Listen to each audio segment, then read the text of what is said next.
இரையச்சம் என்று சொன்னால் என்ன? முத்தகீன் என்று அல்லாஹ் சொல்லுகிறானே, தக்வா என்று சொன்னால் என்ன?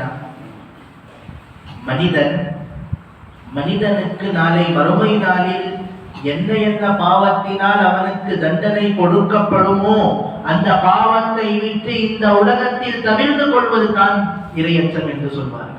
நாளை மறுமையிலே என்ன என்ன காரணத்தை கொண்டு ஒரு மனிதனுக்கு தண்டனை கொடுக்கப்படுமோ அந்த காரணத்தை விட்டு இந்த உலகத்திலேயே நாங்கள் தவிர்த்து கொள்ள வேண்டும். அதுதான் தக்வா. சில உலமாக்கள் தக்வாவுடைய 3 வகை சொல்வார்கள். முதல் வகை தக்வா என்று சொன்னால் அல்லாஹ்வுக்கு இணை வைக்காமல் நாங்கள் இருப்பது, இணை வைப்பதை விட்டு நாங்கள் தவிர்த்து கொள்வது. யார் இணை வைப்பதை விட்டு தவிர்த்து கொள்ளுகிறானோ அவன் நிரந்தர நரகத்தின் வேதனையிலிருந்து காப்பாற்றப்பட்டான்.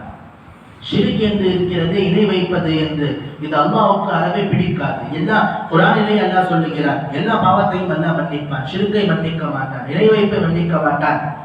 தக்வாவுடைய முதல் வகை சொல்வார்கள், இந்த ஷிர்க்கை இணை வைப்பதை விட்டு நாங்கள் தவிர்த்து கொண்டால் நிரந்தரமான நரகத்தின் வேதனை இருக்கிறதே அதை கொண்டு மனிதன் தவிர்த்து கொள்வான்.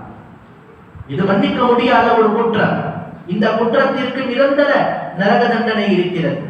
அதனால் இந்த முதல் வகை என்னவென்று சொன்னால் ஷிர்க்கை விட்டு நாங்கள் தவிர்த்திருப்பது. இது தக்வாவுடைய முதல் வகை.